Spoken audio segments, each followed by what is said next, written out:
welcome to my channel. நாம இந்த வீடியோல எதை பத்தி பார்க்க போறோம்னா talk back. இந்த talk back பத்தி தான் நாம இந்த வீடியோல கிளியரா பார்க்க போறோம். ஓகே फ्रेंड्स, நம்ம சேனல் ஃபர்ஸ்ட் டைம் பாக்குறீங்கன்னா சப்ஸ்கிரைப் பண்ணுங்க. இந்த வீடியோ உங்களுக்கு பிடிச்சிருந்தா லைக் பண்ணுங்க. ஓகே, இந்த வீடியோக்குள்ள போகலாம்.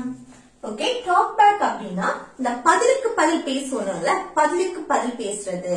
ஏதாவது நம்ம ஒன்னு சொன்னோம்னா அது பதிலுக்கு பதில் பேசிட்டு இருக்குது. அதுக்கு அடுத்து எதிர்த்து பேசுவோம்ல, அந்த எதிர்த்து பேசுறது. இததான் நம்ம டாக் பேக் அப்படின்னு சொல்லுவோம். ஓகே, இப்போ இந்த டாக் பேக் பாருங்க, பிரசன்ட்ல நம்ம சொல்றோம் அப்படின்னா அதுக்கு டாக் பேக்னே சொல்லுவோம். இதே இது பாஸ்ட்னா talked back. Okay, talked back. அந்த கூட ஈடி மட்டும் சேர்த்தா போதும். சரியா?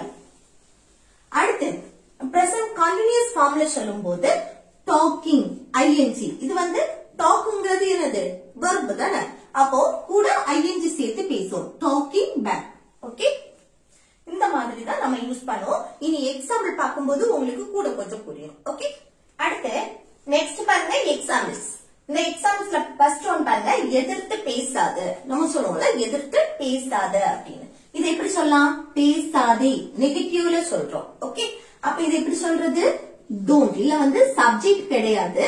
சோ நம்ம வந்து சப்ஜெக்ட் இல்லாம நெகட்டிவா இந்த மாதிரி பேசும்போது டோன்ட் யூஸ் பண்ணுவோம். Okay, don't. அடுத்து எதிர்த்து பேசுறதுக்கு என்ன சொல்லுவோம்? Talk back. Talk back. அப்போ டோன்ட் டாக் பேக் அப்படின்னா எதிர்த்து பேசாத. ஓகே, அதே இது பதிலுக்கு பதில் பேசாத. இதேதான் பதிலுக்கு பதில் பேசாத அப்படின்னா இதேதான் என்னது? Don't talk back. ஓகே, பதிலுக்கு பதில் பேசாத அப்படின்னா don't talk back. Okay, next வயதில் பெரியவர்களை எதிர்த்து பேசாத. வயசுல பெரியவங்களை வந்து எதிர்த்து பேசாத அப்படின்னு சொல்றது. அப்போ இல்ல வந்து சப்ஜெக்ட் கிடையாது. யாரு எதிர்த்து பேசாத? வயசுல பெரியவங்களை. அப்போ யார் பேசுறான்னு சொல்லிட்டு நம்ம மென்ஷன் பண்ணல. அப்ப யார் பேசுறாங்களோ அவங்கதான் சப்ஜெக்ட். சரியா? அப்ப இல்ல யார் பேசுறாங்கன்னு சொல்லல, யாரு பேசக்கூடாதுன்னு சொல்றோம்? வயசுல பெரியவங்கள. அப்ப இது ஆப்ஜெக்ட். அடுத்து எதிர்த்து பேசாத. அப்ப நெகட்டிவ்ல சொல்றதுனால சப்ஜெக்ட் இல்லாம நம்ம நெகட்டிவ்ல சொல்லும்போது எப்படி சொல்லணும்? டோன்ட் போட்டு அடுத்து என்ன? எதிர்த்து பேசுறதுக்கு இங்கிலீஷ்ல டாக் பேக். ஓகே, அடுத்து வயசுல பெரியவங்கள. அப்போ இந்த டாக் நம்ம பேசுறோம், யாரு பேசுறோமோ அவங்கள மென்ஷன் பண்றதுக்கு முன்னாடி ட்ரூ போடணும் தானே. இந்த டாக் வரும்போது நம்ம யார் பேசுறோமோ அவங்கள மென்ஷன் பண்றதுக்கு முன்னாடி ட்ரூ போடணும். அதுக்கு என்ன? Talk back. அதுக்கு அடுத்துதான் ட்ரூ போடணும். சரியா? ட்ரூ போட்டுட்டு அடுத்து யார மென்ஷன் பண்றோமோ அவங்க. Your elders. Your elders. அப்போ வயசுல பெரியவங்களை வந்து எதிர்த்து பேசாத அப்படின்னா don't talk back to your elders. Okay, don't talk back to your elders. Next அப்பாவை எதிர்த்து பேசாத. நம்ம சொல்லுவோம்ல அப்பாவை எதிர்த்து பேசாத அப்படின்னு. அது எப்படி சொல்றது? இல்ல வந்து யார் பேசுறாங்கன்னு சொல்லிட்டு மென்ஷன் பண்ணல. யார பத்தி? அப்பாவை பத்தி நம்ம அப்பாவை எதிர்த்து பேசாதன்னு தான் சொல்றோம். அப்ப இல்ல வந்து யார் பேசுறா அவங்கள மென்ஷன் பண்ணல. சோ இல்ல வந்து சப்ஜெக்ட் கிடையாது. அப்ப இல்ல என்ன? நெகட்டிவ்ல சொல்றோம். அப்போ டோன்ட். அடுத்து டாக் பேக். அடுத்து அப்பாவை. அடுத்து டு போட்டு தட். இதே இது அப்பா கிட்ட பதிலுக்கு பதில் பேசாத அப்படி சொல்லணும்னா இதேதான். அப்பா கிட்ட பதிலுக்கு பதில் பேசாத, இல்ல அப்பா வந்து எதிர்த்து பேசாத, எல்லாத்துக்குமே don't talk back to that. Okay, don't talk back to that. அடுத்து நெக்ஸ்ட் பாருங்க, அவன் என்ன எதிர்த்து பேசிட்டான். நம்ம சொல்லுவோம்ல அவன் வந்து என்னை எதிர்த்து பேசிட்டான் அப்படின்னு. அது எப்படி சொல்றது? பாருங்க, அவன் சப்ஜெக்ட் வந்திருக்கு தானே இதுல. அவன் வந்து என்ன எதிர்த்து பேசினான். அப்ப என்னங்கிறது ஆப்ஜெக்ட். அடுத்து எதிர்த்து பேசிட்டான். பேசக்கூடிய செயல் நடந்திருக்கு, ஆல்ரெடி முடிஞ்சாச்சு. அப்ப இது என்ன? Past tense, simple past tense. அப்ப சிம்பிள் பாஸ்ட் டென்ஸ் படி எப்படி எழுதணும்? ஃபர்ஸ்ட் சப்ஜெக்ட் எழுதணும் தானே. எல்லாத்துக்குமே ஃபர்ஸ்ட் சப்ஜெக்ட் இருந்தா அது எழுதிடணும். இது அவன், அவன்னா ஹி. அடுத்து என்ன? சிம்பிள் பாஸ்ட் டென்ஸ் படி அடுத்து வெர்ப் எழுதுவோம் தானே. இங்க வெர்ப் எது? அவன் என்னை எதிர்த்து பேசிட்டான். அப்போ எதிர்த்து பேசக்கூடிய செயல் நடந்திருக்கு. அப்ப எதிர்த்து பேசுறதுக்கு talk back. அதோட past form எப்படி எழுதணும்? talked back. talked back. Okay, ed கூட சேர்த்துறணும். talked back. அப்போ he talked back அப்படின்னா அவன் எதிர்த்து பேசினான். பேசிட்டான் எல்லாமே ஒண்ணுதான். சரியா? அடுத்து யாரு பேசினான்? என்னைன்னு சொல்லும் போது யார பேசுறோமோ அவங்கள மென்ஷன் பண்றதுக்கு முன்னாடி to போடணும். to போட்டுட்டு என்னது என்னைன்னு சொல்றதுனால me இல்ல வந்து ஆப்ஜெக்ட் தான் வரும். சரியா? அப்போ அவன் என்ன எதிர்த்து பேசினான், அவன் என்ன எதிர்த்து பேசிட்டான் அப்படின்னு சொல்றதுக்கு he talked back to me. Okay, he talked back to me. Next, அவன் உன்னை எதிர்த்து பேசினானா அப்படின்னு கொஸ்டின் கேட்கும் போது எப்படி கேட்கலாம்? இல்ல வந்து எதிர்த்து பேசினானா ஆல்ரெடி முடிஞ்சதை பத்தி தான் நம்ம கொஸ்டின் கேட்கிறோம். அப்ப என்ன? Past tense, simple past tense படி கொஸ்டின் கேட்கிறோம். சிம்பிள் பாஸ்ட் டென்ஸ் படி கொஸ்டின் கேட்கும் போது அங்க என்ன சேர்ப்போம்? டிட்ங்கிற ஆக்சிலரி வெர்ப் யூஸ் பண்ணி தான் நம்ம கொஸ்டினை ஸ்டார்ட் பண்ணணும். சரியா? அப்போ டிட் போட்டாச்சு. அடுத்து என்ன வரணும்? சப்ஜெக்ட் வரணும். இங்க வந்து என்னது? நம்ம வந்து பாஸ்ட் டென்ஸ் பத்தி தான் பேசுறோம். ஆனா நம்ம சாதாரணமா பேசும்போது அங்க டிட் யூஸ் பண்ண மாட்டோம். கொஸ்டின் கேட்கும் போது டிட் யூஸ் பண்ணுவோம். அதே போல நெகட்டிவா பேசும்போது டிடிங் யூஸ் பண்ணி பேசுவோம். இதுக்கு didn't, negative did not, didn't. Okay, did நாட்டோட ஷார்ட்கட் டிடிண்ட். இதை யூஸ் பண்ணி பேசுவோம். மற்றபடி பாசிட்டிவா பேசும்போது பேச மாட்டோம். சரியா? டிட் யூஸ் பண்ண மாட்டோம். அல்லது கொஸ்டின் கேட்கும் போது இந்த டிட் யூஸ் பண்ணி தான் கொஸ்டின் கேட்போம். அப்போ டிட் எழுதி வச்சு அதுக்கு அடுத்து சப்ஜெக்ட் வெர்பு அப்படி எழுதணும். இல்ல சப்ஜெக்ட் எது? அவன்னா he. அடுத்து என்ன வரணும்? வெர்ப் வரணும். இல்ல வெர்ப் எது? எதிர்த்து பேசக்கூடிய செயல் நடந்திருக்கு. இப்ப இங்க என்ன? talk back. இங்க பாருங்க, இங்கே நம்ம பாஸ்ட பத்தி பேசுறோம், இங்கேயும் பாஸ்ட பத்தி தான் பேசுறோம். அப்போ இங்க வந்து ed சேர்த்து பேசியிருப்போம், talked back. ஆனா இங்க என்ன? talk back. இல்ல வந்து ed சேர்க்கல, வெர்ப் வந்து பாஸ்ட் ஃபார்ம்ல இல்ல. ஏன்னா இங்க did வந்திருக்கு. didங்கிற இந்த ஆக்சிலரி வெர்ப் வந்திருக்கனாலதான் நம்ம இங்க வந்து என்னது பாஸ்ட் ஃபார்ம்ல வெர்பை எழுதல. எப்பவுமே ஞாபகம் வச்சுக்கோங்க, டிட் வந்தாலே வெர்ப் வந்து பாஸ்ட் ஃபார்ம்ல இருக்காது, பிரசன்ட் ஃபார்ம்ல தான் இருக்கும். மற்றபடி அது வந்து பாஸ்ட் ஃபார்ம்ல எழுதும் போது நம்ம வெர்பும் பாஸ்ட் ஃபார்ம்ல தான் இருக்கும், V2 ஃபார்ம்ல இருக்கும். சரியா? அப்போ டாக் பேக். அடுத்து யார பேசுறோம்? எதிர்த்து பேசினா உன்னைனா அந்த to போட்டுட்டு அடுத்து யூங்கிறது என்னது? சப்ஜெக்ட் கிடையாது, அது ஆப்ஜெக்ட். சரியா? யூ. அப்போ அவன் உன்னை எதிர்த்து பேசினானா அப்படின்னா did he talk back to you? Okay, did he talk back to you? Next, நான் உன்னை எப்போ எதிர்த்து பேசினேன்? இதுல அவன் உன்னை எதிர்த்து பேசினானான்னு கேட்கும்போது ஆமான்னு சொன்னா நான் உன்னை எப்போ எதிர்த்து பேசினேன் அப்படின்னு கேட்கல. அது எப்படி கேட்கறது? நான் உன்னை எப்போ WH கொஸ்டின் வந்திருக்கு பாருங்க, எப்போ எதிர்த்து பேசினேன். அப்ப அந்த எதிர்த்து பேசினேன் பாஸ்ட் டென்ஸ் தான். அப்போ பாஸ்ட் டென்ஸ் படி தான் நம்ம இதையும் கொஸ்டின் கேட்கிறோம். ஆனா இங்க பாருங்க WH கொஸ்டின் வந்திருக்கு, எப்போ. அப்ப அந்த எப்போன்னு வந்திருக்கனால WH வந்திருக்கனால அதை ஃபர்ஸ்ட் எழுதணும். அதுக்கு அடுத்துதான் என்னது? சிம்பிள் பாஸ்ட் டென்ஸ் படி தானே கொஸ்டின் கேட்கிறோம். சோ அதுக்கு அடுத்து டிட் யூஸ் பண்ணணும். இந்த WH இல்லைன்னா அந்த டிட் தான் ஃபர்ஸ்ட் எழுதுவோம். இது வந்து WH வந்திருக்கனால இத ஃபர்ஸ்ட் எழுதணும். அடுத்து டிட், அடுத்து சப்ஜெக்ட் வெர்ப் அப்படி போகும். சரி, அடுத்து என்ன? சப்ஜெக்ட். சப்ஜெக்ட் என்ன? நான்னா ஐ. அடுத்து என்னது? வெர்ப். வெர்ப் எது? எதிர்த்து பேசக்கூடிய செயல். அப்ப இல்ல டாக் பேக் தான். Talk back. அடுத்து யார? உன்னைன்னு சொல்லும்போது to போட்டு யூ. ஓகே, அப்போ நான் உன்னை எப்போ எதிர்த்து பேசுறேன் அப்படின்னா when did I talk back to you? Okay, when did I talk back to you?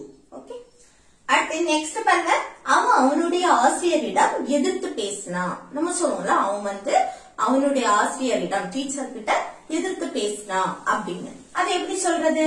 பாருங்க, எதிர்த்து பேசினான் ஆல்ரெடி முடிஞ்ச செயல். அப்ப இது என்ன? சிம்பிள் பாஸ்ட் டென்ஸ் படி பேசலாம். அப்ப எப்படி எழுதணும்? ஃபர்ஸ்ட் சப்ஜெக்ட் அவன்னா he. இதே இது ஒரு நேம் மென்ஷன் பண்றீங்கன்னா இப்போ ஷான் வந்து அவனுடைய ஆசிரியரிடம் எதிர்த்து பேசினான் அப்படின்னு சொல்லணும்னா இல்ல வந்து அந்த ஹீக்கு பதில் நம்ம ஷான் எழுதலாம், அந்த நேம் எழுதிடலாம். ஓகே, அப்போ ஹீ அடுத்து என்னது வரணும்?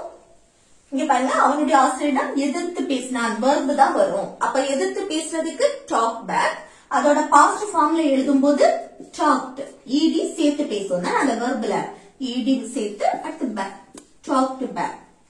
அடுத்து என்ன வரணும்? யார்கிட்ட பேசினா? அவனுடைய ஆசிரியரிடம். அப்போ to போட்டுட்டு அவனுடைய ஆசிரியர் அப்படின்னா his. ஓகே, his போட்டு ஆசிரியர்னா டீச்சர். ஓகே, அப்போ அவனுடைய ஆசிரியரிடம் எதிர்த்து பேசினான் அப்படின்னா he talked back to his teacher. Okay, his teacher அப்படின்னா அவனுடைய ஆசிரியரிடம். ஓகே, அப்போ he talked back to his teacher. அடுத்து நெக்ஸ்ட் பாருங்க, அவன் யாரையும் எதிர்த்து பேசவே மாட்டான். நம்ம சொல்லுவோம்ல, அவன் யாரையுமே எதிர்த்து பேச பழக்கமே அவனுக்கு கிடையாது அப்படின்னு. அது எப்படி சொல்லலாம்? பாருங்க, மாட்டான் அப்படின்னா அது ஃபியூச்சரை மெயின் பண்ணி சொல்றது தானே. எதிர்த்து பேசவே மாட்டான், அந்த மாட்டான்னாலே ஃபியூச்சர் அப்படின்னு.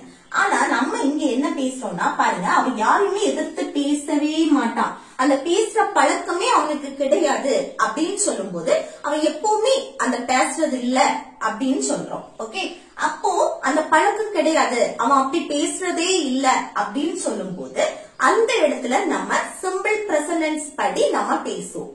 ஓகே, சிம்பிள் பிரசன்ட் படி நெகட்டிவா பேசுவோம். அந்த மாட்டான் அப்படிங்கறது ஃபியூச்சரை மெயின் பண்ணாலும் நம்ம பேசுற விதத்துல இருக்கு. நம்ம இப்போ ஒரு செயலை வந்து அப்படி பண்ற பழக்கமே இல்ல அப்படின்னு சொல்ற இடத்துல நம்ம அத சிம்பிள் பிரசன்ட் படி சொல்லலாம். இது ஃபியூச்சரை மெயின் பண்ணி நான் அதை செய்ய மாட்டேன் அப்படின்னு சொல்லும் போது நம்ம அத வந்து என்ன ஃபியூச்சர் டென்ஸ்ல எழுதிடலாம். சரியா? ஃபியூச்சர் டென்ஸ்ல நம்ம நெகட்டிவா சொல்லுவோம். இது நான் இங்க என்ன சொல்றேன்னா, எனக்கு அந்த செய்யற பழக்கமே, இப்போ நான் வந்து யாரையுமே எதிர்த்து பேசுற பழக்கம் எனக்கு கிடையாது அப்படி அந்த மீனிங்ல சொல்லும் போது அந்த மாட்டான் அப்படின்னு வருது இல்ல, அத வந்து நம்ம சிம்பிள் பிரசன்ட்ல நெகட்டிவா பேசிடலாம். சரி, அது தப்பு கிடையாது. அப்போ இது எப்படி எழுதணும்? சிம்பிள் பிரசன்ட் படி நம்ம சொல்றோம். அல்ல ஃபர்ஸ்ட் என்ன, அவன் சப்ஜெக்ட் வந்திருக்கா, இல்ல வந்து ஹீன்னு எழுதணும்.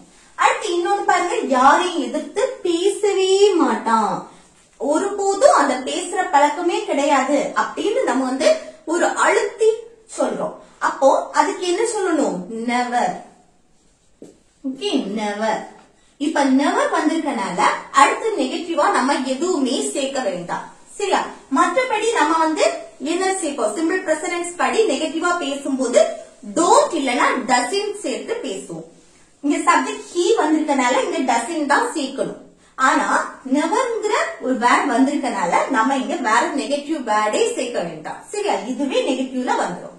அப்ப நெவர் போட்டுட்டு அதுக்கு அடுத்து என்னது? வெர்ப் எழுதணும். வெர்ப் எது? எதிர்த்து பேசுறது. அப்போ எதிர்த்து பேசுறதுக்கு இங்கிலீஷ்ல என்னது? Talk back. அப்ப அதை அப்படியே எழுதணும். இன்னொன்னு இல்ல இருக்கு என்ன, நம்ம இத வந்து சிம்பிள் பிரசன்ட் படி தான் பேசுறோம். அப்ப இங்க என்ன சேர்க்கணும்? டாக் கூட என்ன வெர்ப் கூட எஸ்ஓ இஎஸ் ஐஎஸ் சேர்க்கணும். இதுல எஸ் தான் சேர்க்கணும். லாஸ்ட் கேல முடிஞ்சிருக்கு. சோ நம்ம வந்து எஸ் சேர்த்திருக்கோம். ஓகே, இங்க வந்து இங்க டோன்ட் டசன்ட் சேர்த்து பேசுவோம்ல, அந்த டசன்ட் சேர்த்து பேசும்போது நம்ம இங்க வந்து வெர்ப் கூட எதுவுமே சேர்க்க கூடாது. இதே இடத்துல டசன்ட் சேர்த்தோம்னு வைங்க, இங்க என்னது? வெர்ப் கூட எதுவுமே சேர்க்க கூடாது, வெர்ப அப்படியே எழுதணும். இதே இங்க டசன்ட் வரல, சோ அதுக்குதான் நம்ம வந்து என்னது டாக்ஸ் பேக்னு போட்டிருக்கோம் வெர்ப்ல. அப்போ பாருங்க, டாக்ஸ் பேக். அடுத்து யாரையும், அப்ப டு போட்டு anyone. ஓகே, அப்போ அவன் யாரையும் எதிர்த்து பேசவே மாட்டான், அந்த எதிர்த்து பேசுற பழக்கமே கிடையாது அப்படின்னு சொல்லும்போது he never talks back to anyone. Okay, he never talks back to anyone. இங்க வந்து ஏன் எஸ் போட்டிருக்கு? இங்க வந்து டசின்ங்கிற ஒரு வேர்ட் வரல. ஓகே, நெகட்டிவா பேசுறதுக்கு டசின் வரல, நம்ம இங்க நெவர் தான் சேர்த்திருக்கோம். அதனாலதான் இங்க வந்து வெர்ப் கூட நம்ம எஸ் சேர்த்து பேசலாம். Okay, he never talks back to anyone. அடுத்து அவன் என்கிட்ட பதிலுக்கு பதில் பேசிட்டு இருக்கான். நம்ம சொல்லுவோம்ல அவன் என்கிட்ட பதிலுக்கு பதில் பேசிட்டு இருக்கான். இது எப்படி சொல்றது? பதிலுக்கு பதில் எதிர்த்து பேசுறது எல்லாமே ஒண்ணுதான் சரியா? பதிலுக்கு பதில் பேசிட்டு இருக்கான். பேசக்கூடிய செயல் நடந்துட்டே இருக்கு. பிரசன்ட்ல கண்டினியூ ஆயிட்டே இருக்கு. அப்ப இது எப்படி எழுதணும்? பிரசன்ட் கண்டினியூஸ் டென்ஸ் படி எழுதணும் சரியா? அப்ப பிரசன்ட் கண்டினியூஸ் டென்ஸ் படி எப்படி எழுதணும்? ஃபர்ஸ்ட் அவன் சப்ஜெக்ட் எழுதிடணும். அடுத்து என்ன வரணும்? பிரசன்ட் கண்டினியூஸ் டென்ஸ் படி பி வெர்ப் சேர்ப்போம். சப்ஜெக்ட்டுக்கு அடுத்து B verb am, is, are இந்த மூணுல ஒன்னு வரும். இந்த he க்கு அடுத்து is தான் யூஸ் பண்ணுவோம். he is. அடுத்து வெர்ப். வெர்ப் எது? பதிலுக்கு பதில் பேசுறது. அப்ப பதிலுக்கு பதில் பேசுறதுக்கு talk back. talk back. ஆனா கூட என்ன? வெர்ப் கூட ing சேர்த்து தானே பேசுவோம் பிரசன்ட் கண்டினியூஸ் டென்ஸ்க்கு. அப்ப talking back. இங்க கூட ing சேர்த்து பேசக்கூடாது. talking கூட தான் ing சேர்க்கணும் சரியா? talking back. அடுத்து எங்கிட்ட அப்படின்னு சொல்லும்போது to போட்டு me என்னை தானே மென்ஷன் பண்ற. சோ to போட்டு me போட்டா போதும். அப்போ அவன் என்கிட்ட பதிலுக்கு பதில் பேசிட்டு இருக்கான் அப்படின்னா he is talking back to me. Okay, he is talking back to me. அடுத்து நெக்ஸ்ட் பாருங்க, இது வந்து ஹோம்வொர்க். இதுல பாருங்க அவரிடம் பதிலுக்கு பதில் பேசாதே அப்படின்னு. இதை எப்படி சொல்லலாம் பாருங்க. இதுல வந்து அவரிடம் நிறைய பேர் இத வந்து என்னன்னா சப்ஜெக்ட் நினைப்பாங்க. அவர்கிட்ட பதிலுக்கு பதில் பேசாதேன்னு சொல்றோம். ஆனா யாரு பேசுறான்னு சொல்லிட்டு நம்ம மென்ஷன் பண்ணல, சப்ஜெக்ட் மென்ஷன் பண்ணல. இது வந்து ஆப்ஜெக்ட் சரியா?